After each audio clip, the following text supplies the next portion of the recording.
Okay, good morning all of you.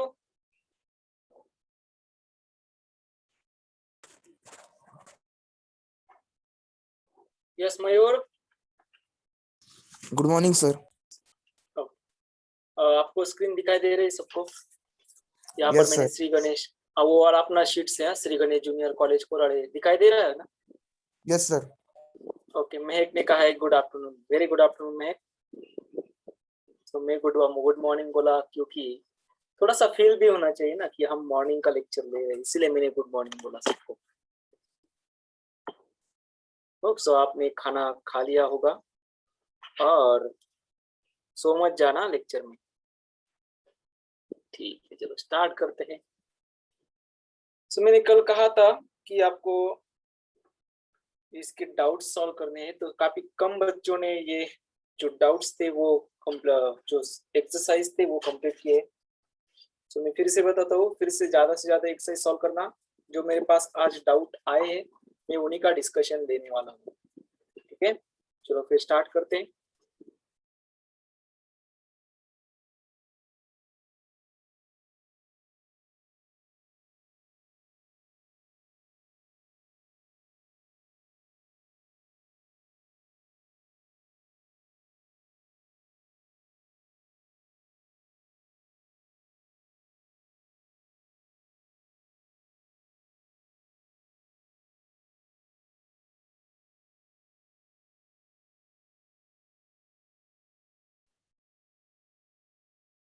Okay, सो अभी भी बच्चे हमारे यहाँ ज्वाइंट हो रहे हैं, तो ध्यान देना आपको लेक्चर पर टाइम से आना है ताकि हम अपना टाइम वेस्ट ना करके लेक्चर स्टार्ट कर सके। सो चलो स्टार्ट करते हैं हमारे आज के लेक्चर को। आज का जो टॉपिक है, आज हम डाउट डिस्कस करने वाले हैं, जबकि हमारा यूनिट डायमेंशन और मेजरमेंट खत्म हो चुका है। तो चलते हैं यहाँ पर। सो यहाँ पर सिलेबस दिया है, जैसे मैंने कल शीट्स के बारे में ऑलरेडी बता चुका हूँ। सो सिलेबस था जे एडवांस के लिए यूनिट एंड डायमेंशन एनालिसिस, और जे मेंस के लिए हो गए SI unit, fundamental and derive units, list count क्या होता है, accuracy, precision, measuring instruments, errors in measurement, significant figures, dimension of physical quantity, dimension analysis and its application. तो ये सब पॉइंट्स हमने ऑलरेडी डिस्कस कर चुके हैं। तो यही सिलेबस था। यहाँ पर कुछ क्वेश्चन दिए थे, जो क्वेश्चन की समरी आपको दी है, कितने क्वेश्चन आपको सॉल्व करने हैं। सो डे 1 में था physical quantities, types of physical quantities, units of physical quantity. ये हम ऑलरेडी ब्रिज कोर्स में भी और इस क्लास में भी डिस्कस कर चुके हैं। साथ ही साथ प्रैक्टिकल यूनिट्स क्या होते हैं, एम प्रॉपर यूनिट्स क्या होते हैं, 7 फंडामेंटल 2 सप्लीमेंट्री क्वांटिटीज के यूनिट्स क्या होते हैं, ये आपको पढ़ने के लिए दिए। ज्यादातर इनका यूज नहीं होता। कन्वर्जन फैक्टर किस तरह से किया जाता है, इसके बारे में हम ऑलरेडी ब्रिज कोर्स में डिस्कस कर चुके हैं। सो ये रहे आपके इलस्ट्रेशन। होप सो आप सभी ने इलस्ट्रेशन वाला प्रॉब्लम सॉल्व किया होगा, और साथ ही साथ डे 1 वाला प्रॉब्लम। सो ये वाली जो एक्सरसाइज थी डे 1 की, वो ब्रिज में भी हमने सॉल्व कर ली थी, और यहाँ पर भी इसमें कोई किसी ने डाउट्स नहीं भेजा है। तो मतलब आपने डे 1 कंप्लीट किया है।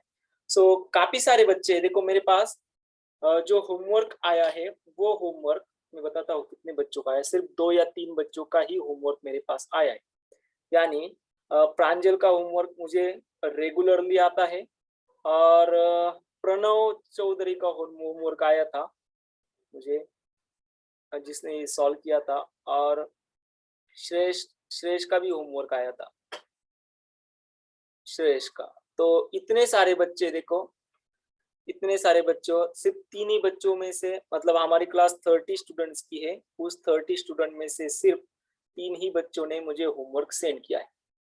जबकि प्रांजल, हमेशा ध्यान दो बच्चों, प्रांजल का रिजल्ट क्यों आता है, मैं आपको थोड़ा सा डिटेल में बताता हूँ। उसका रिजल्ट क्यों आता है, क्योंकि वो कंसिस्टेंट है, वो हमेशा अपनी पढ़ाई कंसिस्टेंटली करती है, इसलिए उसका रिजल्ट आता है। लेकिन आप लोगों का रिजल्ट नहीं आ रहा, इसका रीजन है आप कंसिस्टेंटली पढ़ाई नहीं कर रहे। सो मैं अब जाता हूँ भोसले के पास। भोसले सिद्धेश, आपने होमवर्क सेंड नहीं किया, क्यों नहीं किया बेटा, बोलो। हेलो।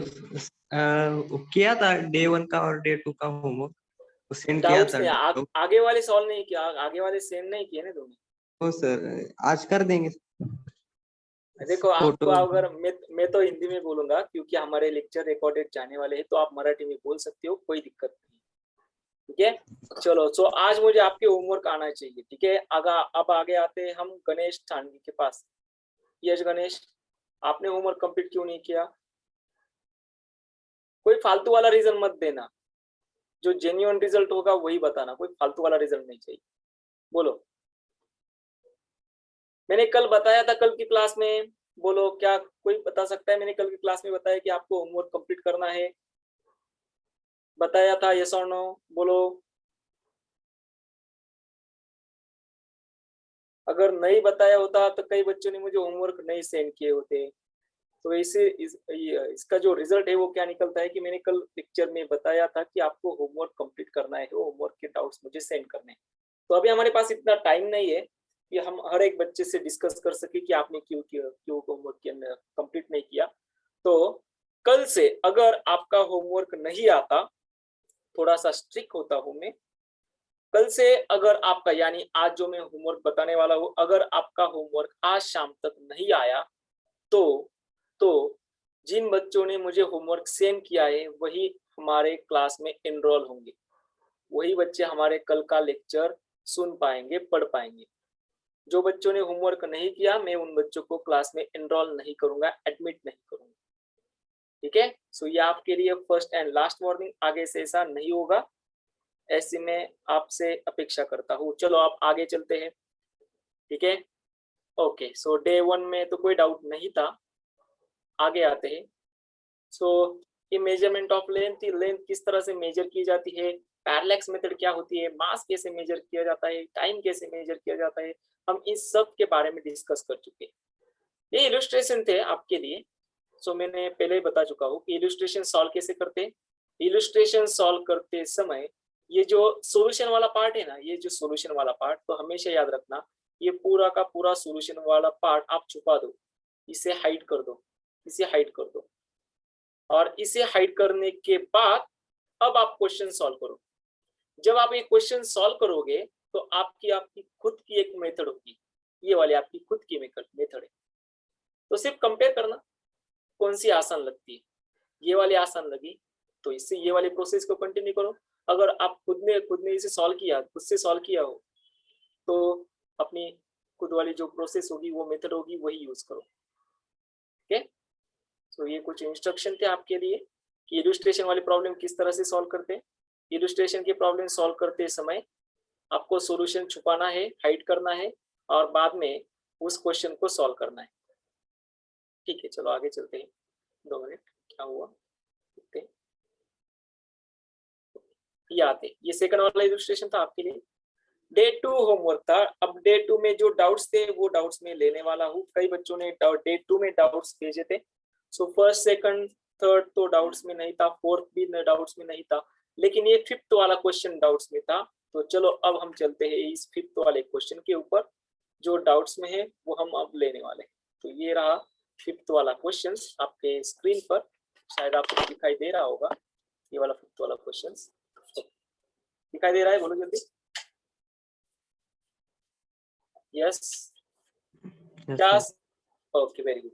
सो क्वेश्चन क्या है, सबसे पहले उसे समझते हैं, बाद में हम इसे सॉल्व करेंगे। आसान सा क्वेश्चन ये रहा। A new unit of length is chosen such that the speed of light in vacuum is unity। और आगे था, तो यहाँ पर उन्होंने यूनिट ऑफ लेंथ के बारे में बताया था, और उन्होंने पूछा था कि मतलब दिया ही था कि जो स्पीड ऑफ लाइट है वैक्यूम में वो यूनिटी है। ठीक है, यूनिटी का मतलब पता है ना, कोई एक फिक्स वैल्यू होगी, सिंपल मैग्नीट्यूड के टर्म्स में। आगे दिया था what is the distance between sun and earth in terms of new unit. तो जबकि यहाँ पर स्पीड ऑफ लाइट यूनिटी में लिया था, ये कुछ नया वाला यूनिट है लेंथ का। तो उन्होंने पूछा था जो भी डिस्टेंस सन और अर्थ के बीच में होगा वो न्यू यूनिट में कितना होगा। जबकि उन्होंने दिया था light makes 8 minute and 20 second to cover a distance. Light ने कितना टाइम लिया था ये डिस्टेंस कवर करने के लिए, वो टाइम था 8 मिनट एंड 20 सेकंड। अब सभी को पता होगा, देखो स्पीड ऑफ लाइट क्या होती है, बोलो speed of light. Yes anyone? 3 into 10 raised to very 8. Good, 3 into 10⁸ metre पर सेकंड में, जबकि उन्होंने कहा था ये स्पीड ऑफ लाइट एक यूनिटी है। वैक्यूम इज यूनिटी, यानी हम अब इसे कहेंगे, मान लो कोई यूनिटी हो मतलब 1 मीटर पर सेकंड, जबकि उन्होंने कहा था इट इज अ यूनिटी, सो हम इसे 1 कंसीडर करते हैं। 1 यूनिटी की वैल्यू 1 होती। सो अब हो गई स्पीड ऑफ लाइट कितनी है, 1 मीटर पर सेकंड, जबकि स्पीड ऑफ लाइट यानी कि वेलोसिटी है, और सभी को फॉर्मूला पता है, वेलोसिटी इज इक्वल टू होती है डिस्टेंस अपॉन टाइम। अब स्पीड ऑफ लाइट कितनी है, 1 यूनिटी, यानी हम लिखेंगे 1 मीटर पर सेकंड मल्टीप्लाई बाय टाइम करेंगे तो हमें डिस्टेंस मिल जाएगा। बोलो क्या सही है? तो अब बताओ टाइम कितना था? यस बोलो टाइम कितना था? 8 मिनट एंड 20 सेकंड। तो क्या मैं इसे कन्वर्ट कर सकता हूँ सेकंड में, जबकि हमें पता है 1 मिनट इज इक्वल टू होता है, बोलो कितना, 60 सेकंड। सही है, 1 मिनट की वैल्यू होती है 60 सेकंड। तो यहाँ पर 8 मिनट की वैल्यू कितनी होगी, 8 मल्टीप्लाई बाय 60 सेकंड, कितनी आती है बोलो, बोलो 480. वेरी गुड, 480, और इसमें 20 सेकंड जोड़ दो, 500. ये आता है 500 सेकंड। इतना टाइम लगा होगा। तो अब डिस्टेंस तो मिल चुका है 1 मीटर पर सेकंड, और मल्टीप्लाई बाय जो टाइम था वो हो चुका है 500 सेकंड। सो ये सेकंड से सेकंड जाता है, ये होता है 500 मीटर में, वही हमारा आंसर होगा, यानी ऑप्शन सी। तो समझ में आया? बोलो सॉल्यूशन इसका समझ में आया? ऑप्शन सी 500 कैसे आता है? जिस किसी ने डाउट्स में ये आंसर भेजा, ये क्वेश्चन भेजा था, शायद उसका ये डाउट्स क्लियर हो चुका होगा। बोलो समझ में आया? Yes sir. ओके, सो इस तरह के प्रॉब्लम होते हैं, आसान से प्रॉब्लम है। सो आपको ये सॉल्व करने होंगे। ध्यान दो, अब जिन बच्चों ने ये होमवर्क कंप्लीट नहीं किया वो क्या करेंगे, डे 2 का होमवर्क अब कंप्लीट करना है आपको। डे 2 फर्स्ट वाला कंप्लीट करो, सेकंड वाला कंप्लीट करो, थर्ड वाला कंप्लीट करो, फोर्थ वाला कंप्लीट करो, फिफ्थ वाला मैंने अभी यहाँ पर दिया है, सिक्स्थ वाला भी डाउट पर लेने वाला हूँ, और सेवंथ वाला आपको खुद से सॉल्व करना है। तो इसमें टोटल 7 क्वेश्चन। तो चलो आगे चलते हैं क्वेश्चन नंबर 6 के ऊपर। तो ये रहा क्वेश्चन नंबर 6 आपके स्क्रीन पर। सो आसान सा क्वेश्चन था, ये रहा क्वेश्चन नंबर 6। क्वेश्चन क्या था देख लो। क्वेश्चन में दिया था, a student measure the thickness of human hair by looking at it through a microscope. Magnification, उस माइक्रोस्कोप का मैग्निफिकेशन था 100।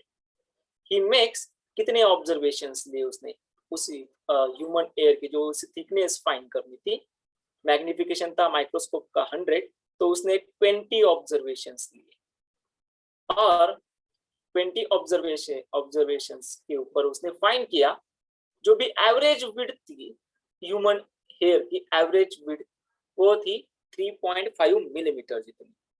तो आपसे पूछा था थिकनेस बताओ, बिल्कुल आसान सा सवाल था। कितने ऑब्जर्वेशंस लिए हैं, 20 ऑब्जर्वेशंस लिए। तो सबसे पहले मैग्निफिकेशन देखते हैं उस माइक्रोस्कोप की, मैग्निफिकेशन कितनी थी। माइक्रोस्कोप आप सभी को शायद पता होगा, मैग्निफिकेशन थी 100, और जो एवरेज विड्थ थी, एवरेज विड्थ, अब बताना ये जो एवरेज विड्थ थी ये उसने कहाँ से फाइंड की, तो 20 ऑब्जर्वेशन उसने लिए थे, 20 ऑब्जर्वेशन। सो उसके ऊपर उसे एवरेज विड्थ मिल चुकी है 3.5 मिलीमीटर। सो ओरिजिनल विड्थ कितनी थी, सो सिंपल है, ओरिजिनल विड्थ आपको क्या करना था, जो एवरेज विड्थ थी, एवरेज विड्थ जो थी उसे सिर्फ मैग्निफिकेशन से डिवाइड करना था, उससे सिर्फ मैग्निफिकेशन से डिवाइड करना था, जबकि हमें पता है एवरेज विड्थ कितनी थी 3.5 मिलीमीटर, और उसे 100, जबकि वो माइक्रोस्कोप की मैग्निफिकेशन थी, उससे डिवाइड किया, तो उससे डिवाइड करके कितना आता है 0.035 मिलीमीटर। इतना आसान सा था। बोलो क्या कोई दिक्कत है? ऑप्शन बी, एवरेज विड्थ उन्होंने दी थी, तो ओरिजिनल विड्थ कितनी थी? सिंपल है ना, जितने मैग्निफिकेशन से आप देख रहे हो सिर्फ उससे डिवाइड कर दो, आपको मिल जाएगी ओरिजिनल विड्थ। बोलो क्या कोई दिक्कत वाली बात? जल्दी बोलो, क्या कोई दिक्कत वाली बात? No sir. क्वेश्चन, इसका सॉल्यूशन समझ में आ चुका है? आंसर कितना आता है? 0.035 मिलीमीटर में। सो ये वो वाला प्रॉब्लम किसी बच्चे ने डाउट में दिया था, आई थिंक अब उसका डाउट ये क्लियर हो चुका होगा। सो आंसर आता है ऑप्शन बी। तो इस तरह से हम क्वेश्चन नंबर यानी डे 2 का होमवर्क यहाँ पर कंप्लीट करते हैं। तो 5th और 6th यही वाला इसमें डाउट में था, बाकी के सब इजी थे शायद, सो आपने सॉल्व कर दिए होंगे। ठीक है, और ये था which of the following is most precise. तो मैंने कहा है कौन सी वैल्यू सबसे ज्यादा प्रिसाइज होगी, जिसके जितने लिस्ट काउंट आएंगे वो उतनी ज्यादा प्रिसाइज होती है। अब आते हैं डे 3-4 के ऊपर, ये जबकि हमने डायमेंशन के तौर पर लिया था। डायमेंशन फॉर्मूला क्या होता है, डायमेंशन इक्वेशन किस तरह से होते हैं, और ये सब फिजिकल क्वांटिटीज के बारे में मैंने आपको पढ़ाया था। फिजिकल क्वांटिटीज फाइंड कैसे करते हैं, याद कैसे रखा जाए। तो जैसे मैंने कहा था इस चार्ट को आपको याद रखना है। तो ये पूरा का पूरा चार्ट आपने होप सो घर में इसे स्टिक किया होगा कई ऐसी जगह जहां आप हर रोज जाते होगे, हर रोज आपका ध्यान वहां रहता होगा, उसी जगह आपने इसे फिक्स किया होगा ताकि आपको हेल्प करे। सो ध्यान देना, और काफी सारे प्रॉब्लम इसके ऊपर भी सॉल्व होते हैं। तो ये पूरा डायमेंशन से, ये वाला जो चार्ट था, इस चार्ट में बताया था कि कौन कौन सी क्वांटिटी जिनके डायमेंशन सेम रहते हैं, जैसे कि फोर्स, थ्रस्ट, वेट, ये हमने पढ़ाया है। फिर हमने डायमेंशन एनालिसिस जो था यहाँ पर 1, 2, 3 टर्म्स में दिए थे, जिसे हमने और डिटेल में लिया है, विद एग्जांपल्स लिया, साथ ही साथ लिमिटेशंस भी लिए थे। फिर से वही आते हैं इलस्ट्रेशन वाले प्रॉब्लम। सो मैंने पढ़ा है आपको इलस्ट्रेशन वाले प्रॉब्लम्स कैसे सॉल्व करो, ये जो सॉल्यूशन है इस सॉल्यूशन को छुपा दो और प्रॉब्लम सॉल्व करो, आपका आंसर मिलते जाएगा। ठीक है, सो अपने किए होंगे। सो अब आते हैं डे 3 एंड 4 के ऊपर। काफी सारे बच्चों ने कहा था कि डे 3 एंड 4 के जो प्रॉब्लम्स थे वो दिखाई नहीं देते, तो जिन बच्चों को प्रॉब्लम्स नहीं दिखाई दे रहे थे अपने शीट्स में, तो मैं अब वो सब प्रॉब्लम्स यहाँ पर लेने वाला हूँ। सो सबसे फर्स्ट वाला प्रॉब्लम था प्रॉब्लम नंबर 15 डाउट पर था। तो चलो चलते हैं प्रॉब्लम नंबर 15 के ऊपर। अब उसे लेते हैं प्रॉब्लम नंबर 15। सो ये रहा प्रॉब्लम आपकी स्क्रीन पर, और पूछा था आसान सा सवाल था, कोई दिक्कत नहीं, कितना भी आसान हो आप पूछ सकते हो, कितना भी डिफिकल्ट हो आप पूछ सकते हो, आपको सॉल्यूशन मिल जाएगा। चलो चलते हैं क्वेश्चन के ऊपर। ठीक है, सो क्वेश्चन था, क्वेश्चन ये रहा आपके स्क्रीन पर, given that y is equal to a cos t upon p minus qx where t represent time in the following statement is true। सो जबकि टाइम जो था वो टाइम टी जो क्वांटिटी थी वो असल में टाइम में रिप्रेजेंट होती थी। तो आपसे पूछा था जो 4 ऑप्शन दिए हैं उनमें से सही वाला स्टेटमेंट बताना। ठीक है, तो किसी ने इसे सॉल्व किया होगा तो आप बोल सकते हो, चलो बोलो किसी ने सॉल्व किया इसे, शायद प्रांजल ने ये वाला सॉल्व किया था। चलो अब प्रांजल इसका सॉल्यूशन बताने वाली है, चलो बताओ प्रांजल।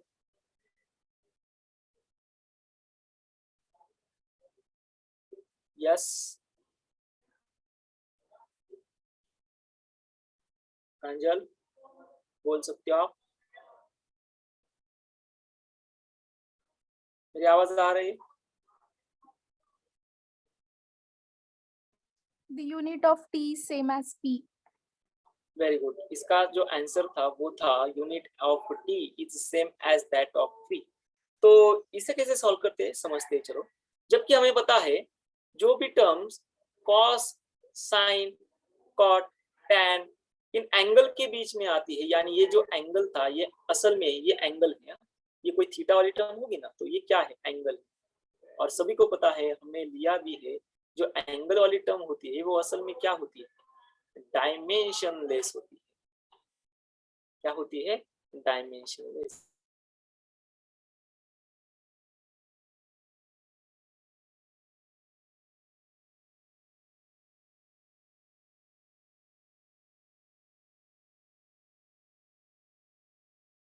अच्छा, श्रेष कुछ बोल रहा है, श्रेष पूछ रहा है sir I think this question is incomplete. नहीं श्रेष, ये क्वेश्चन कंप्लीट है, बताता हूँ किससे सॉल्व करते हैं, इससे टेंशन मत लो। सो जबकि ये एंगल है और एंगल सभी को पता है डायमेंशन लेस है, अगर हम इसे कंपेयर करते हैं cos t upon p minus q multiply by x से, तो हमें मिलता है ये वाला angle. So t upon p minus q multiply by x, ये वाली क्वांटिटी क्या हो जाएगी? डायमेंशन लेस हो जाएगी, डायमेंशन लेस।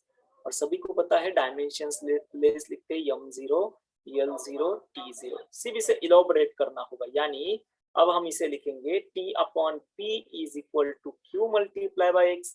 अब श्रेयस के जहन में क्वेश्चन होगा कि ये p क्या है, ये q क्या है, ये x क्या है, इसीलिए उसने कहा होगा कि क्वेश्चन इनकम्प्लीट है। सही बात है श्रेयस?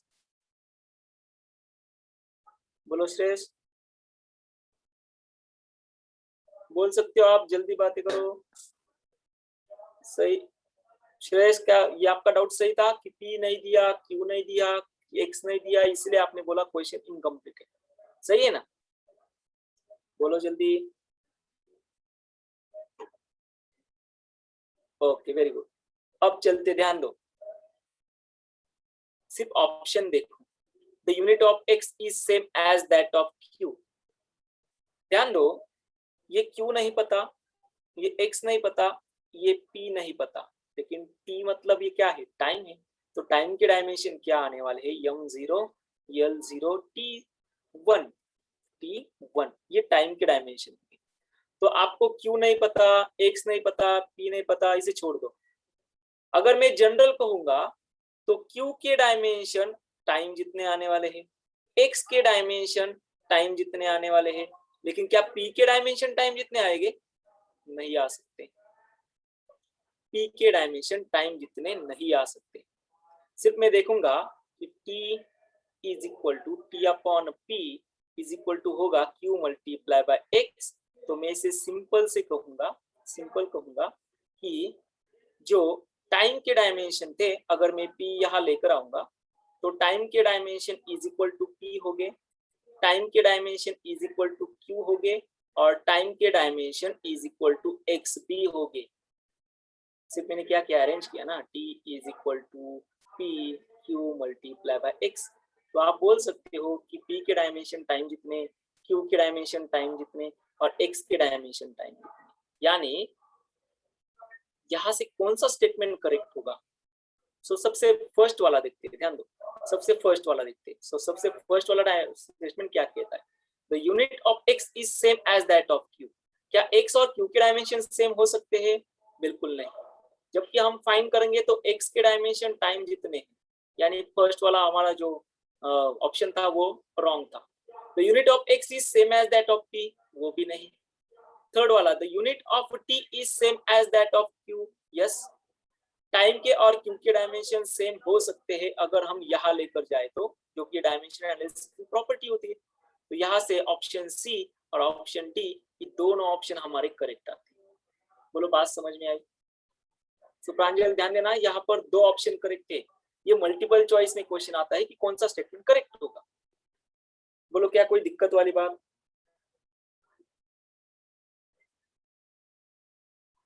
बोलो क्या कोई दिक्कत वाली बात? कमेंट करो जल्दी, बोल सकते हो आप,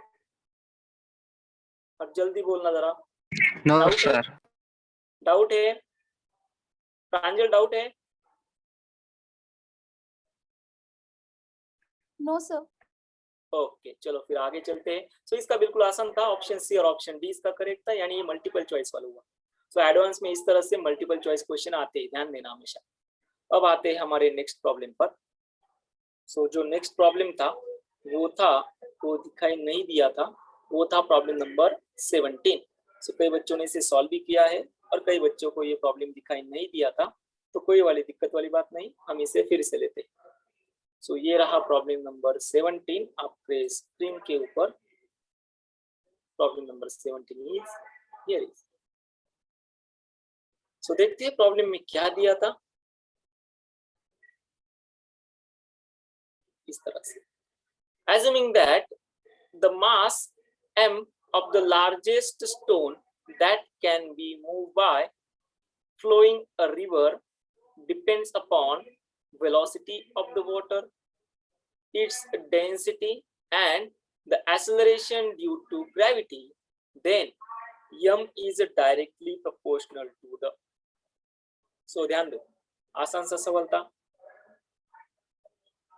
कोई स्टोन था जिसका मास m था, इसे हम लिखेंगे ये वाला स्टोन होगा जिसका मास m होगा और ये रिवर में फ्लो हो रहा है, और इस स्टोन की जो डिपेंडेंस क्वांटिटी होगी यानी जो मूव हो रहा होगा तो वो हो रहा है जो रिवर है उसकी वेलोसिटी पर ही डिपेंड है।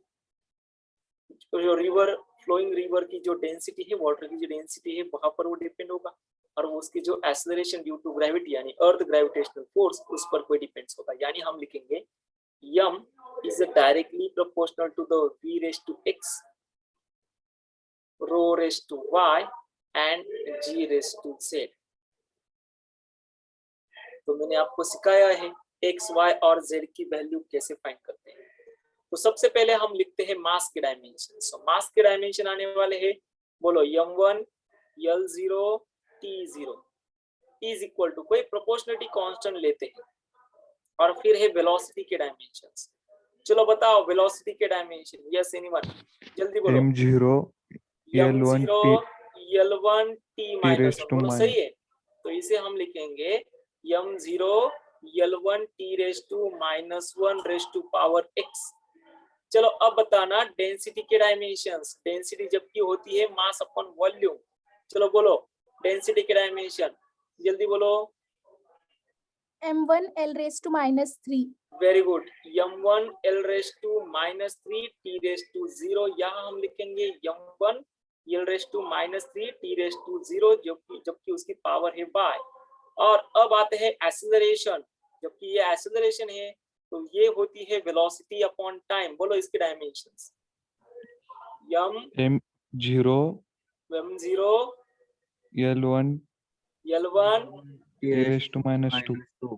Very good, t raised to -2। सो ये होगा m0 l1 t raised to -2 raised to power है z।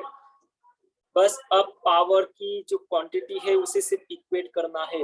हो गया यहाँ पर m1 l0 t0 is equal to हो जाने वाला है k इंटू यहाँ पर होगा m रेस्ट टू x यानी 0, यानी m की पावर आने वाली है सिर्फ y, l की पावर आने वाली है x, ये -3y और ये प्लस z, यानी x -3y प्लस z, ये होगी वैल्यू l की। फिर आते हैं t की तरफ, तो t की पावर होगी -x, ये वाला 0 और ये -2z।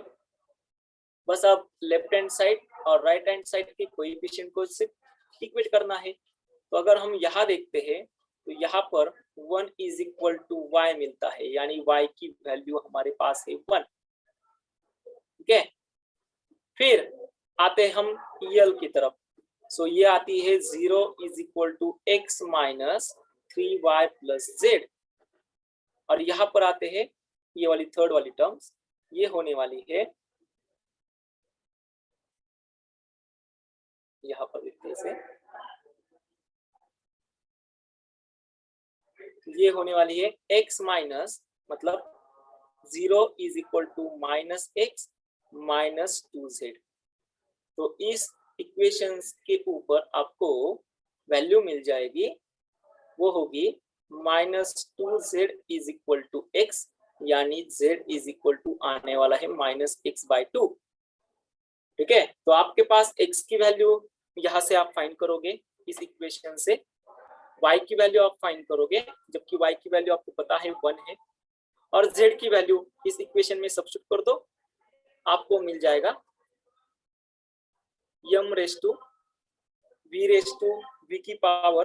तो यहाँ से अब अगर आप सॉल्व करोगे तो यहाँ पर आपको वैल्यू मिलती है x की मिलती है 6, y की मिलती है 1 और z की मिलती है -3, और इस वैल्यू को इक्वेशन 1 में सब्स्टिट्यूट कर दो। तो v रेज़ टू हो जाएगा 6, रो रेज़ टू हो जाएगा 1 और z रेस टू हो जाएगा -3। जबकि ऑप्शन में क्या दिया था, mass is directly proportional to, option में दिया था मास डायरेक्टली प्रोपोर्शनल v के टर्म में किया था। तो देखो मास यहाँ पर हमारा आता है v⁻⁶। सो ऑप्शन देखो, option D is your correct answer. समझ में आया? बोलो जल्दी, क्या कोई डाउट है, क्या कोई दिक्कत वाली बात, प्रॉब्लम समझ में आ रहा है? बोलो जल्दी, प्रॉब्लम समझ में आ रहे हैं? Yes sir.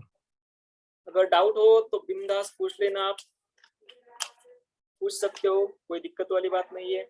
यहाँ से सिर्फ आपको फाइंड करना था एक्स वाई और जेड की वैल्यू। आप सभी को पता है एक्स वाई जेड की वैल्यू कैसे फाइंड करते हैं, जबकि मैंने यहाँ पर वाई की वैल्यू बता दी, जेड की वैल्यू बता दी। यहाँ पर सब्स्टिट्यूट कर दो, आपको एक्स की असल वाली वैल्यू मिल जाएगी।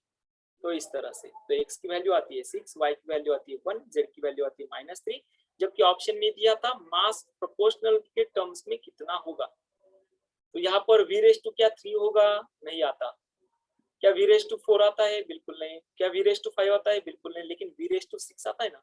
अगर ऐसा होता ना ये पूरा का टर्म, यानी ऑप्शन अगर ऐसा होता कि ऑप्शन ए v⁻⁶, ρ⁻n, ρ⁻1 और z⁻⁻3, तो ये वाला ऑप्शन हमारा सही होता। तीनों टर्म्स दिए थे, लेकिन उन्होंने सिर्फ पूछा था कि वेलोसिटी के टर्म में कितना था, तो बोल दो वेलोसिटी के टर्म में r⁻⁶ था। बात आई समझ में? ओके ओके, चलो आगे चलते हैं, आगे वाला प्रॉब्लम है। सो प्रॉब्लम नेक्स्ट, जबकि वो डाउट में था, वो प्रॉब्लम है हमारा प्रॉब्लम नंबर 18। प्रॉब्लम नंबर 18 लेते हैं आप। सो ये रहा प्रॉब्लम नंबर 18 आपके स्क्रीन के ऊपर। ठीक, so here is problem number 18।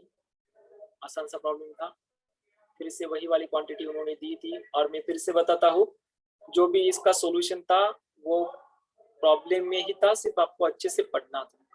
शायद आपको दिखाई नहीं दे रहा था, अब आपको दिखाई दे रहा होगा। आपके शीट्स में प्रॉब्लम कुछ धुंधला सा होगा, लेकिन यहाँ पर क्लियर है।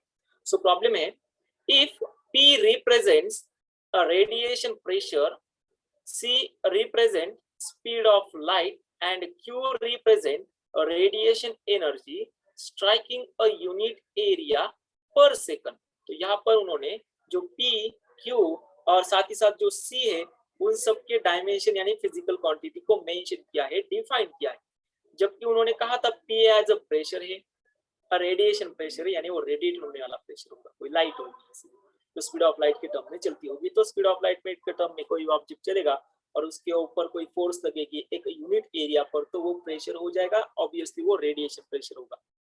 सी जबकि वो स्पीड ऑफ लाइट है, और क्यू है energy striking a unit area पर सेकंड, यानी एक सेकंड में किसी एक यूनिट एरिया पर कितनी एनर्जी स्ट्राइक कर रही है। ध्यान दो, क्यू एक एनर्जी है जो स्ट्राइक हो रही होगी किसी एरिया पर, किसी टाइम पर, किसी टाइम में, यानी 1 सेकंड हो, 2 सेकंड हो, 3 सेकंड हो, कोई एरिया होगा, मानो 3 मीटर स्क्वायर होगा, 4 मीटर स्क्वायर होगा, 5 मीटर स्क्वायर होगा, वहां पर ये एनर्जी स्ट्राइक कर रही है। आगे दिया था, जबकि यहाँ पर देन नॉन जीरो इंटीजर्स थे, x, y और z, ये नॉन जीरो इंटीजर्स थे। और आगे दिया था सच दैट e⁻x, q⁻y और c⁻z इज डायमेंशनलेस। ये सब क्या है? डायमेंशनलेस। और एक चीज बताना चाहूंगा, ये जो क्वेश्चन था, मतलब ये वैसे का वैसा नहीं, लेकिन इससे रिलेटेड क्वेश्चंस जेई पेन दूसरा लेता हूँ, इससे रिलेटेड क्वेश्चंस जेई 2019 में पूछा था। कंसेप्ट सेम थी, सिर्फ वैल्यूज अलग थी। तो ये सेम, इसी से रिलेटेड क्वेश्चन जेई 2019 में आया था। सो इसलिए इस पर ध्यान देना, मैं अच्छे से इसको सॉल्व करके लूंगा, आपसे टेंशन मत लेना। तो यहाँ पर दिया था जो p⁻x ये जो क्वांटिटी है, p⁻x ये जो क्वांटिटी है, साथ ही साथ q⁻y ये जो क्वांटिटी है, और c⁻z ये जो क्वांटिटी है, उन्होंने बताया था ये क्या है? डायमेंशनलेस। ये क्या था? डायमेंशनलेस। तो अब सॉल्व कैसे करते देखो, मैं आपको सिखा चुका हूँ, पढ़ा चुका हूँ, कि आपका सिर्फ आपको सॉल्यूशन ढूंढना आना चाहिए क्वेश्चन में। तो यहाँ पर दिया था ना, ये वाली टर्म जो दी थी वही वाली लेता हूँ मैं। सो क्या दिया था, p raise to x, q raise to y और c raise to z is dimensionless, is dimensionless. तो यानी हम इसे ऐसे भी लिख सकते हैं, p raise to x, q raise to y और c raise to z dimensionless. इसका मतलब क्या होता है, m0, l0, t0। बोलो सही है, बोलो जल्दी, क्या ये बात सही है? डायमेंशनलेस का मतलब यही होता है ना, m0, l0, t0। बोलो जल्दी ये। Yes, sir. ओके, तो अब P क्या था बोलो? P था प्रेशर। प्रेशर होता है force per unit area. So dimension बताना फोर्स के। Yes, anyone? और इसके बाद m area. l minus 1 t minus 2 very good. m1 l की वैल्यू बोलो। minus 1 -1। मैं फोर्स के डायमेंशन के बारे में पूछ रहा हूँ, फोर्स के डायमेंशन में, फोर्स के dimension ml -2 m1 l1 t raise to -2 -2 area. Very good. Area के डायमेंशन m0 l2 t0। अब आते हैं हमारे पास प्रेशर के डायमेंशन। हमेशा डायमेंशन की ये वाली प्रोसेस याद रखना। इससे क्या होता है, मैं जिस तरह से बता रहा हूँ ये वाली प्रोसेस याद रखना। इससे क्या होता है, हमारा इनडायरेक्टली प्रेशर का फॉर्मूला बाय हार्ट हो जाता है, जिससे हम कभी भूल नहीं सकते। इसलिए मैं बोलता हूँ हमेशा डायमेंशन इस तरह से फाइंड कीजिए। मालूम है आपको डायमेंशन पता होगी, लेकिन ये वाली प्रोसेस बिल्कुल सही है, क्योंकि आगे जाकर ये आपको एक जो एक्चुअल प्रोसेस है यानी रिवीजन की, सो हर दिन आपकी रिवीजन इस तरह से हो सकती है। सो अब आते हैं प्रेशर के डायमेंशन के ऊपर। सो प्रेशर के डायमेंशन आता है m1 l रेस टू -1 और t रेस टू -2। ये था रेडिएशन प्रेशर था, m1 l raise to -1 t raise to -2। अब आते हैं Q इस क्वांटिटी के ऊपर, जबकि उन्होंने कहा था Q ये जो क्वांटिटी है, ये क्वांटिटी ये वाली ये क्वांटिटी रेडिएशन एनर्जी है, जो किसी यूनिट एरिया पर 1 सेकंड हो 2 सेकंड हो यानी पर सेकंड पर स्ट्राइक कर रही है। यानी इसे हम इस तरह से बोल सकते हैं, मानो ये कोई एरिया होगा, ये वाला कोई एरिया, ये वाला कोई एरिया, और इस एरिया पर कोई एरिया होगा जिसे हम यूनिट एरिया कहेंगे। इस यूनिट एरिया पर ये वाली एनर्जी स्ट्राइक हो रही है इस तरह से, और जो स्ट्राइकिंग टाइम है, कोलाइड होने का जो टाइम है, वो सेकंड में है। यानी क्यों ये जो क्वांटिटी आने वाली है, ये होगी एनर्जी दिया था ना पर यूनिट एरिया पर सेकंड, एरिया पर सेकंड के फॉर्म में। ठीक है, तो सभी को पता है, बोलो एनर्जी के डायमेंशन। एनर्जी मतलब half of mv²। Kinetic energy लिख लो, जो काइनेटिक एनर्जी के डायमेंशन, वो सभी के dimension raised to 1 m1 l2 t raised to -2 -2 very good, very good. अब आते हैं एरिया के डायमेंशन के ऊपर। सो एरिया के डायमेंशन l2, सही है। टाइम के डायमेंशन t1। अब बताना Q के डायमेंशंस। सो Q के डायमेंशंस अब आपके पास आते हैं, बोलो Q के डायमेंशंस। m1 ये हो गए Q के डायमेंशन m1, l2 ऊपर आने के बाद -2 हो जाएगा, वो 0 यानी l0। t रेस टू -2 ये वाला ऊपर आ जाए, ऊपर आने के बाद हो जाएगा -1 यानी t रेस टू -3। ये आते हैं हमारे पास Q के डायमेंशंस। हाँ, अगर किसी का, मैं जब सॉल्व करूंगा, अगर आपका किसी का आंसर आ चुका होगा तो कमेंट बॉक्स में डाल दो कि मेरा आंसर आ चुका है। ठीक है, मैं आपसे नहीं पूछूंगा कि आपके आंसर कैसे आए, सिर्फ लिख लो कि आंसर आ चुका है, ताकि मुझे ध्यान में आ जाए कि आप मेरे साथ सॉल्व कर रहे हो। सो ट्राई करना मेरे साथ सॉल्व करने का, ठीक है, आपकी ये प्रैक्टिस हो जाएगी। सो P के डायमेंशन मिल चुके हैं, Q के डायमेंशन मिल चुके हैं। अब जबकि हमें फाइंड करने थे C के डायमेंशन। सो C जबकि था स्पीड ऑफ लाइट। सो अब आते हैं स्पीड ऑफ लाइट की तरफ। सो स्पीड ऑफ लाइट के डायमेंशन कितने होंगे? स्पीड ऑफ लाइट के डायमेंशन यानी C के डायमेंशन आते हैं, सभी को पता है। Speed of light m0 l1 t-1, ये हो गई स्पीड ऑफ लाइट के डायमेंशंस।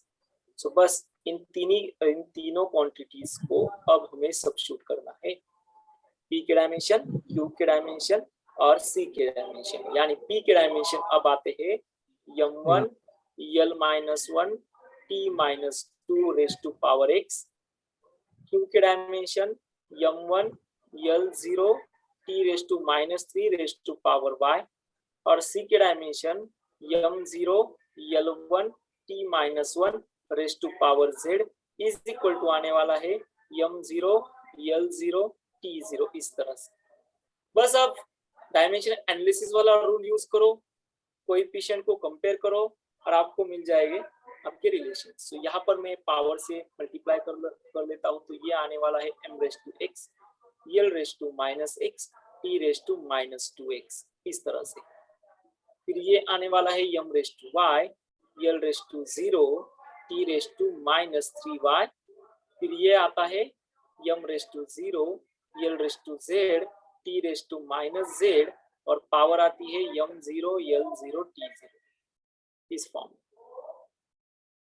Okay, very good. संचित का आंसर आया है, संचित रोडे सर, संचित रोड से ऑप्शन बी। वेरी गुड संचित। x1 y -1 z। तो ये आता है देखो x प्लस y, यानी ये हो जाएगा m raise to x plus y। ये हो जाना है l की पावर से कंपेयर करो, इक्वेट करो, -x प्लस z और t रेज़ टू आने वाली है -2x -3y z is equal to होगा m0 l0 t0। तो बस अब कोएफिशिएंट को कंपेयर करो, यानी ये आ जाएगा 0 is equal to x plus y। Second equation आएगा -x plus z is equal to 0 और थर्ड इक्वेशन आने वाला है 2x -3y z is equal to 0।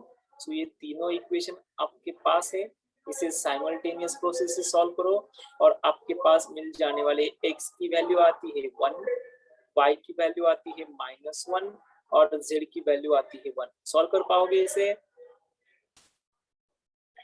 बोलो जल्दी, सॉल्व कर पाओगे? यस और नो? तीनों इक्वेशन आपके पास है, आपको ऑप्शन बी आता है। बोलो जल्दी, सॉल्व कर पाओगे? यस और नो? x, y और z की वैल्यू फाइंड करोगे? कुछ तो बोलो, जल्दी से बोलो। अरे कुछ तो बोलो, यस और no?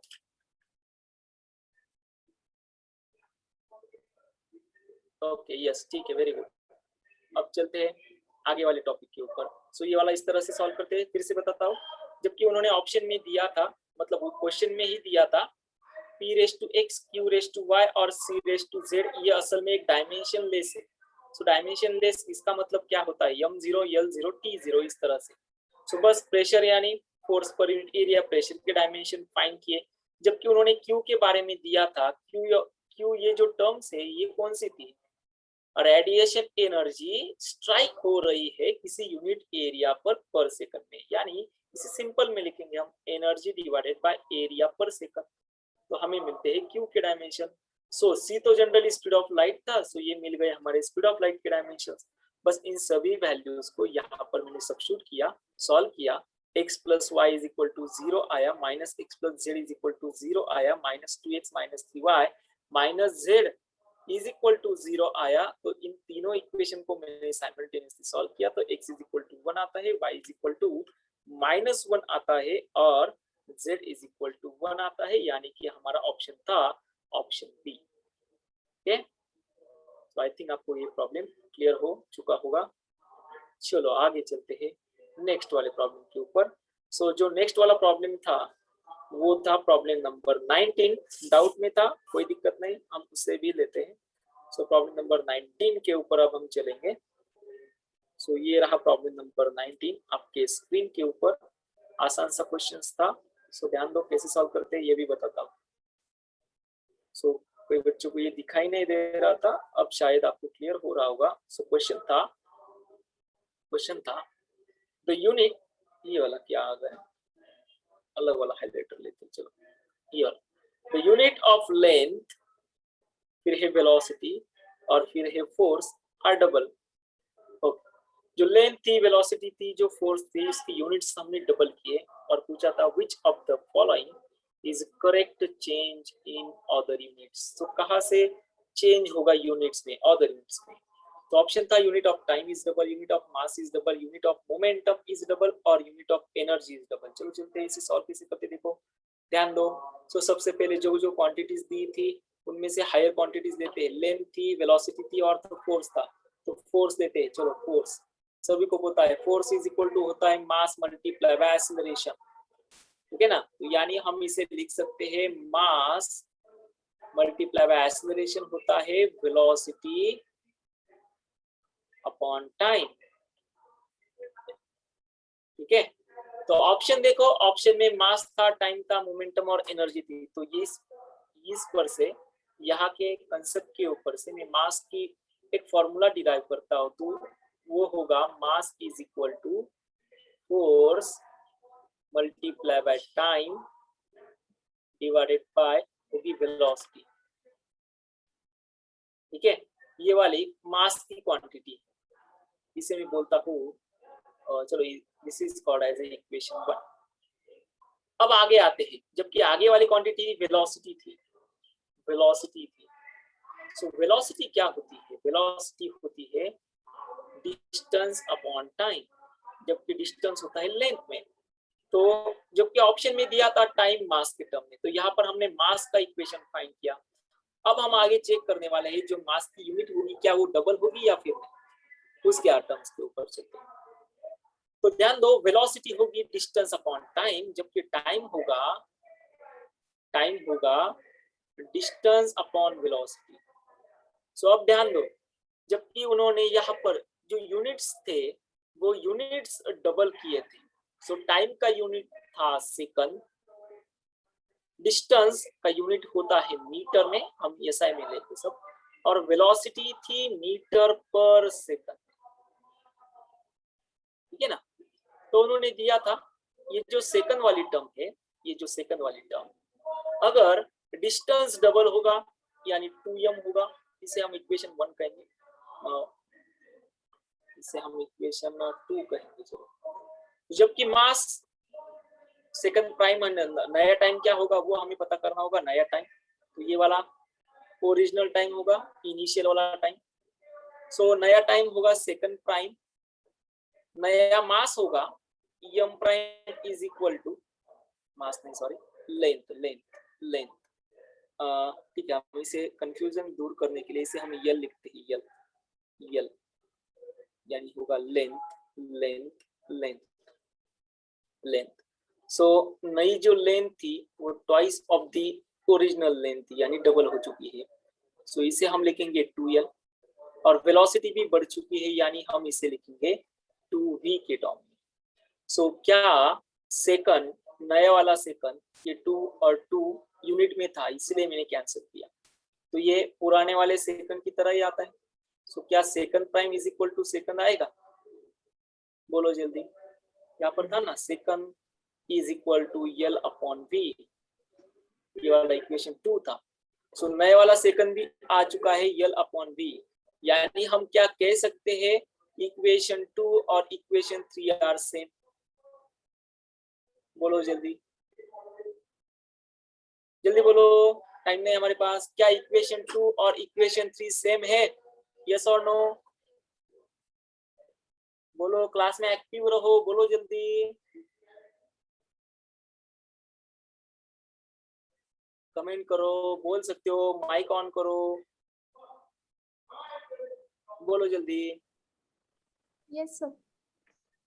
Very good.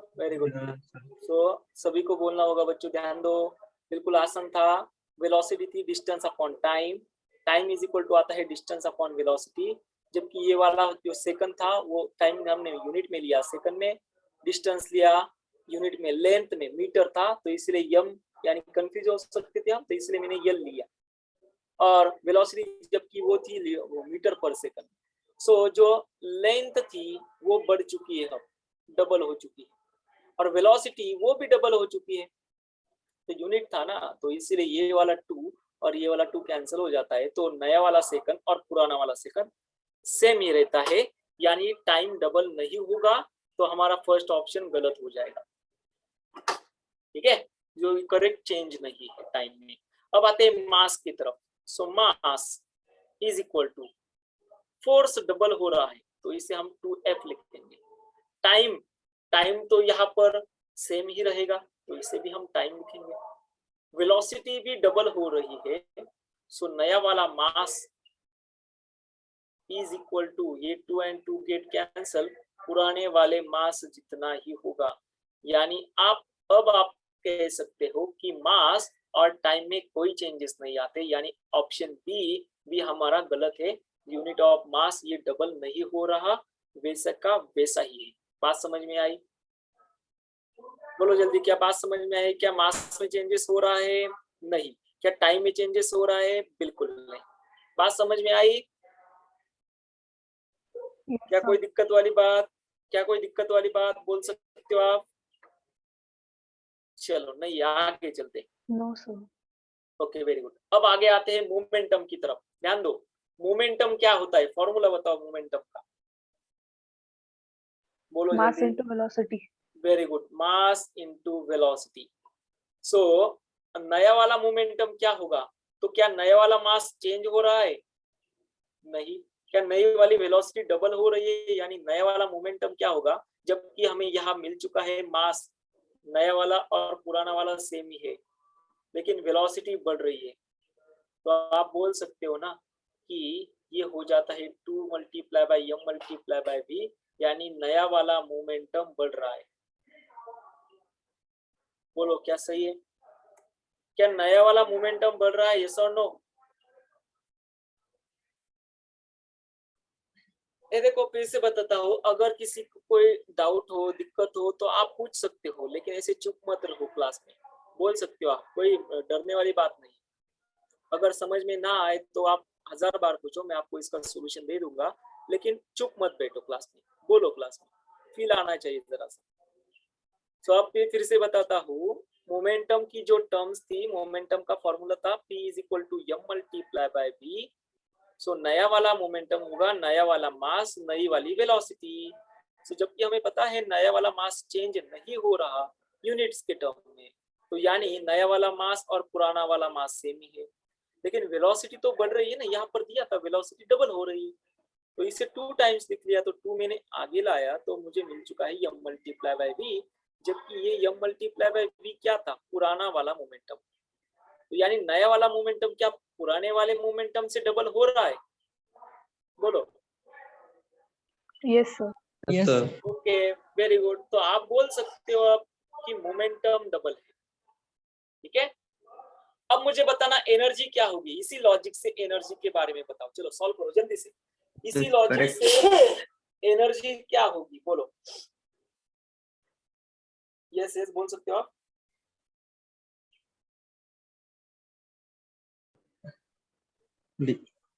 It will remain same. Energy same रहेगी या डबल हो जाएगी?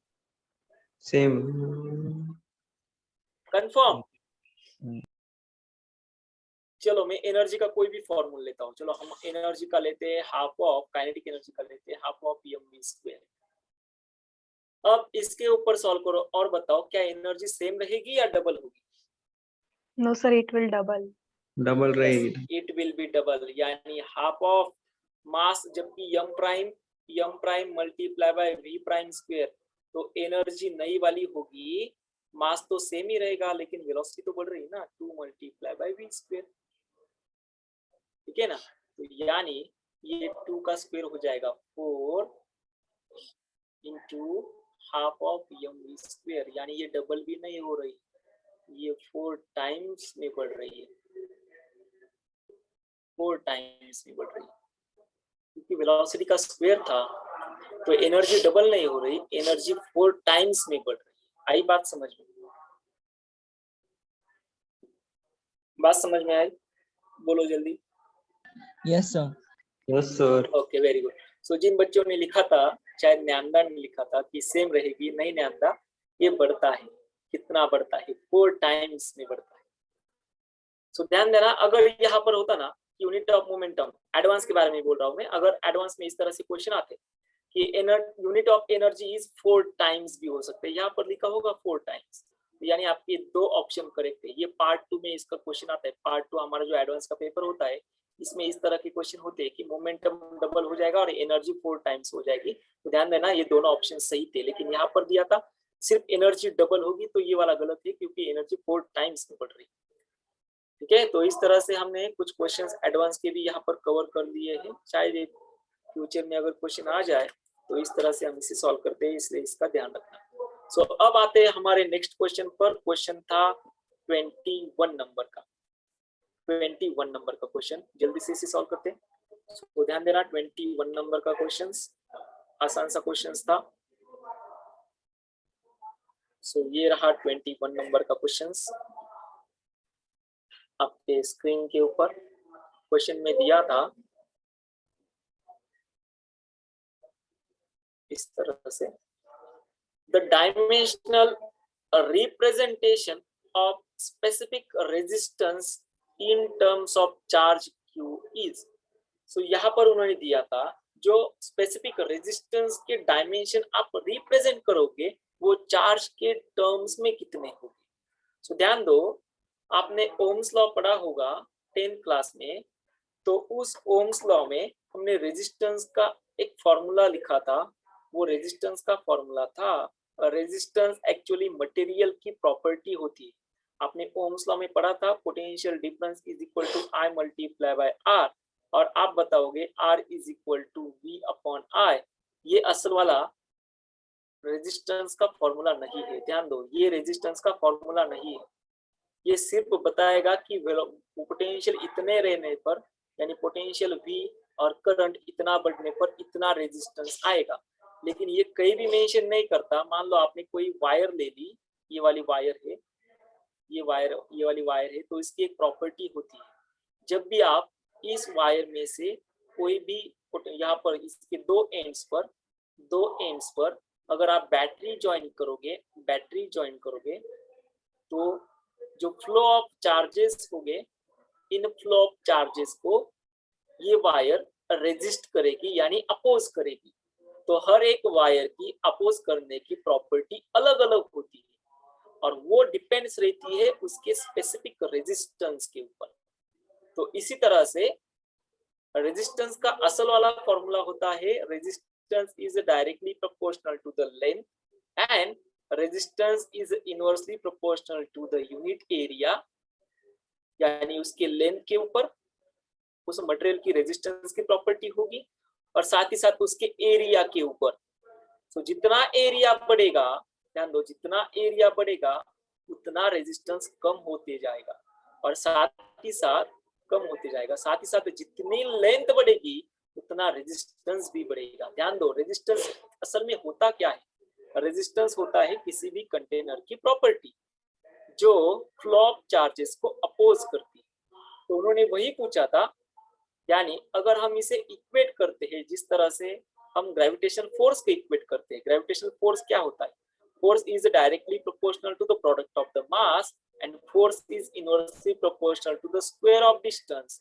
फिर हम इसे इक्वेट करते हैं, force is directly proportional to the product of the mass and inversely proportional to the square of distance. तो यहाँ पर हमें कोई कांस्टेंट ज्वाइन करते हैं, वो कांस्टेंट होता है हमारा, यस कोई वो बता सकता है कांस्टेंट क्या होता है? यस बोलो, क्या ये कांस्टेंट क्या होता है? जी बोलो। कांस्टेंट। वेरी गुड, ये होता है यूनिवर्सल ग्रेविटेशनल कांस्टेंट। यानी यूनिवर्स में कोई ऐसी फोर्स है जो दो मासेस को अट्रैक्ट कर रही है और वो जो स्पेस की वैल्यू होती है वो होती है यूनिवर्सल ग्रेविटेशनल कांस्टेंट, वो किसी कांस्टेंट की वैल्यू। उसी तरह से हम इसे भी रिप्लेस करते हैं, R is directly proportional to the length, inversely proportional to the area। किसी कांस्टेंट से रिप्लेस करते हैं, वो कांस्टेंट है हमारा रो। अब ध्यान दो, ये रो यानी डेंसिटी नहीं, ये रो यानी डेंसिटी नहीं, ये रो होती है हमारी specific resistance, specific resistance multiply by L upon A। तो अब हमें पता करना है उसी स्पेसिफिक रेजिस्टेंस के डायमेंशंस। तो ये हो जाएगा RA/L। तो अब हमें हर एक क्वांटिटी के डायमेंशन पता करने होंगे। तो कैसे फाइंड करते हैं, देखो सबसे पहले समझ लो। तो सबसे पहले हम आते हैं एरिया के ऊपर, एरिया के डायमेंशन फाइंड करते हैं, ठीक है ना, या इस आसानी से जाएंगे हम। तो एरिया के डायमेंशंस होते हैं, बोलो अब एरिया के डायमेंशंस। यहाँ पर हम लिखेंगे एरिया के डायमेंशंस, बोलो चलो एरिया के डायमेंशंस। ये एरिया के डायमेंशंस आप लिखोगे ना, m0 L2 T0। लेंथ के डायमेंशंस तो आप लिखोगे m0 L1 T0। अब जब हमें फाइंड करना है रेजिस्टेंस के डायमेंशंस, ठीक है। सो जबकि रेजिस्टेंस क्या होता है, रेजिस्टेंस जिसे हम फाइंड करते हैं इस फॉर्मूले से, सभी को पता है पावर का फॉर्मूला होता है। ध्यान दो, पावर का फॉर्मूला होता है I² मल्टीप्लाई बाय R के टर्म में, पावर का फॉर्मूला। और करंट जो होता है, करंट होता है rate of flow of charge per unit time. Current क्या होता है, rate of flow of charge per unit time. So इसके ऊपर हमें रेजिस्टेंस का फॉर्मूला मिल जाएगा P/I²। तो अब कई सारे बच्चों के जहन में क्वेश्चन होगा कि रेजिस्टेंस का फॉर्मूला हमने V/I के टर्म में क्यों नहीं लिया। ले सकते हैं, बिल्कुल ले सकते हैं, कोई दिक्कत नहीं। आप इससे भी सॉल्व करते हो और आप इससे भी सॉल्व कर सकते हो, लेकिन यहाँ पर पोटेंशियल आपको सब्स्टिट्यूट करना होगा work done divided by flow of charge इस टर्म में। तो इस टर्म में सॉल्व करोगे तब भी आएगा। तो मैंने इसे और आसानी से लिया, यानी पावर के टर्म्स में। P फॉर्मूला होता है I² मल्टीप्लाई बाय R। तो अब सभी को पता है पावर के डायमेंशंस, बोलो पावर के डायमेंशंस। पावर के डायमेंशन वो होती है L2T-3। वेरी गुड, ये होता है m1 L2 T⁻⁻3। सभी को पता है पावर इज इक्वल टू होती है work done divided by time. Work done होता है force multiply bye displacement upon time, जबकि डिस्प्लेसमेंट अपॉन टाइम होती है वेलोसिटी, यानी force multiply by velocity. Force के डायमेंशन होते हैं m1 L1 T⁻², और वेलोसिटी के डायमेंशन होते हैं L1 T⁻⁻1। तो यहाँ से हमें पावर के डायमेंशन मिलते हैं m1 L2 T⁻⁻3। यही मैंने लिखा है। फिर आते हैं करंट के डायमेंशंस के ऊपर। सो करंट के dimensions the charge divided by time, जबकि चार्ज उन्होंने कहा था वैसा ही रखो। ऑप्शन में देखो, क्या चार्ज को उन्होंने किसी से चेंज किया है, बिल्कुल नहीं। तो वैसे ही रखो चार्ज को, कोई दिक्कत नहीं। अब आते हैं टाइम के ऊपर। सो टाइम के डायमेंशन देखोगे आप T⁻1, यानी करंट के डायमेंशन आने वाले हैं Q⁻1 T⁻⁻1। सो ये आते हैं हमारे पास करंट के डायमेंशन। सो बस अब इसे इस रेजिस्टेंस के फॉर्मूले में सब्स्टिट्यूट कर दो। सो पावर के डायमेंशन है m1 L2 T⁻⁻3। करंट के डायमेंशन है Q1 T⁻⁻1। सो रेजिस्टेंस के डायमेंशन आते हैं m1 L2 T⁻⁻3 T⁻+1 Q⁻−1। सो रेजिस्टेंस के डायमेंशन अब ये रहे हमारे सामने m1 L2 T⁻2 Q⁻−1। बात समझ में आई, बोलो जल्दी। बात समझ में आ रही है क्या, कोई दिक्कत वाली बात? Yes, sir. ओके चलो, अब ये सब वैल्यू जबकि हमें एरिया के डायमेंशन, लेंथ के डायमेंशन और रेजिस्टेंस के डायमेंशन पता है, तो डेंसिटी के डायमेंशन में सब्स्टिट्यूट करते हैं। डेंसिटी के फॉर्मूले में डायमेंशन आने वाले हैं इस इक्वेशन 1 में, रेजिस्टेंस के डायमेंशन यानी m1 L2 T⁻2 Q⁻1। फिर आते हैं एरिया के डायमेंशन m0 L2 T0, और फिर आते हैं लेंथ के डायमेंशंस। सो m0 L1 T0। सो डेंसिटी के डायमेंशन m1 L2। हाँ बोलो। That is not density, no? Okay sorry that is not density, that is a specific resistance. मैं भी भूल चुका था, माफ कर देना, गलती हो गई। तो ये क्या था, स्पेसिफिक रेजिस्टेंस। ओके अब ये बात सही है, specific resistance. So specific resistance था m1 L2 यानी ये हो जाएगा L4, और ये 1 ऊपर आने के बाद माइनस हो जाएगा, यानी L3 हो जाएगा। और t रेज टू ये -2 था, तो यहाँ पर 0 था, और t रेज टू -2 क्या कही रहा है, तो -1 के ऊपर आने के बाद +1, ठीक। सो ये आता है t रेज टू -2 और q रेज टू कही रहा है कुछ तो बाकी, हाँ q रेज टू -1। क्या कहीं कुछ गलत हो चुका है, ध्यान दो जल्दी से। यस सर, तो t रेज टू -1 आना चाहिए। वेरी गुड वेरी गुड, क्योंकि i का स्क्वायर था, मैंने यहाँ गलती कर दी, i का स्क्वायर था ना, यहाँ गलती हो गई। चलो कोई बात नहीं, फिर से क्लियर करते हैं। i का स्क्वायर था तो मैंने वो स्क्वायर नहीं लिया, इसीलिए गलती हो गई। चलो सॉल्व करते हैं। सो अब आते हैं रेजिस्टेंस के डायमेंशन, हम फिर से फाइंड करते हैं। m1 L2 t-3 q raise to 2, ठीक है, और t रेज टू -2। अब आते हैं, सही देखो, m1 L2 t raise to -3 q raise to -2 t raise to +2, ये मिलते हैं रेजिस्टेंस के dimension. m1 L2 t raise to -1 q raise to -2, बोलो अब सही है। Yes, sir. Yes. ओके, तो इस स्पेसिफिक रेजिस्टेंस के टर्म में सब्स्टिट्यूट करते हैं, तो ये होगा m1 L2 t raise to -1 q raise to -2। फिर एरिया के डायमेंशन m0 L2 t0। फिर आते हैं लेंथ के डायमेंशन m0 L1 t0। तो बस सब्स्टिट्यूट कर दो, 0 0, यानी ये हो जाएगा m1 L2 यानी L4, और ये हो जाएगा L रेज टू 3, और अब रहा t raise to -1 q raise to -2। अब सही है। Yes sir, option A. तो ऑप्शन बोलो, ऑप्शन कौन सा था? Option A. तो ये रहा हमारा ऑप्शन ए, ये वाला ऑप्शन हमारा सही है। m raise to 1 L raise to 3 t raise to -1 q raise to -1।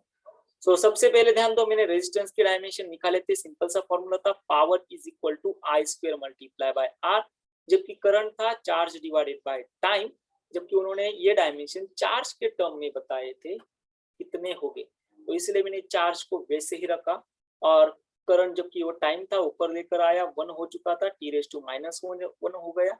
फिर R is equal to P/I², तो यहाँ करंट का स्क्वायर जो हमने लिया। फिर आता है Q2 t रेज टू -2, फिर आता है हमारे पास रेजिस्टेंस के डायमेंशंस। वही रेजिस्टेंस के डायमेंशन मैंने स्पेसिफिक रेजिस्टेंस के टर्म्स में सब्स्टिट्यूट किए, और हमें स्पेसिफिक रेजिस्टेंस के डायमेंशन मिल चुके हैं m1 L3 t raise to -1 q raise to -2। बात समझ में आई? बोलो क्या कोई डाउट है? अब तो इसका स्क्रीनशॉट ले लेना। ओके, अब ध्यान दो, अब जो क्वेश्चन बाकी थे, सिर्फ 5 क्वेश्चंस डाउट्स में थे, तो इससे ये हमारी एक्सरसाइज कंप्लीट हो जाएगी। अब हमारा टाइम भी खत्म हो चुका है, तो अब आपके लिए होमवर्क देता हूँ, फिर से बताता हूँ आपको। जिन बच्चों ने अभी तक सॉल्व नहीं किया था, वो डे 1 के प्रॉब्लम सॉल्व करेंगे, डे 2 के प्रॉब्लम सॉल्व करेंगे, डे 3 के प्रॉब्लम सॉल्व करेंगे, डे 4 वाला होमवर्क भी कंप्लीट करना। और जिन बच्चों ने डे 4 का होमवर्क कंप्लीट किया था, वो अब डे 6, 5 और 6 था, ये 6 वाला 7 का डाउट्स भी कंप्लीट कर लेना। डाउट्स मुझे सेंड करो। और अब ध्यान दो, सबसे पहले आप क्या करो, आप ये सब के सब टास्क जो थे ना, जो होमवर्क थे ना, वो होमवर्क कंप्लीट कर लो। कहाँ तक? इस सॉल्व एग्जाम्पल तक, यानी यहाँ तक अब आपको सब कंप्लीट करना है। यहाँ तक सॉल्व एग्जाम्पल तक, यहाँ तक कंप्लीट कर लो, और इसके डाउट्स मुझे 5 PM तक सेंड करो। मैं फिर से बताता हूँ सॉल्व कैसे करना है। अगर मानो आपको कोई क्वेश्चन नहीं आ रहा, तो सिंपल है, उसे छोड़ दो और नेक्स्ट वाला क्वेश्चन ले लेना। उस क्वेश्चन को छोड़ दो, नेक्स्ट वाला क्वेश्चन ले लो, ठीक है। तो और ये सब क्वेश्चन मुझे सेंड करना। अच्छा ठीक है, चलो मैं क्लीन पीडीएफ भी सेंड करता हूँ, कोई बात नहीं, संचित ने कहा था क्लीन पीडीएफ सेंड करता हूँ। अब आप इसे सॉल्व कर देना। चलो फिर मिलते हैं हमारे नेक्स्ट क्लास में। सो मैं फिर से बताता हूँ, यहाँ तक क्वेश्चन सॉल्व करो और मुझे डाउट 5 PM से पहले सेंड करना, ठीक है। तो मिलते हैं कल के क्लास में, तब तक के लिए रुकते ही एक बार। Thank you, bye bye and take care.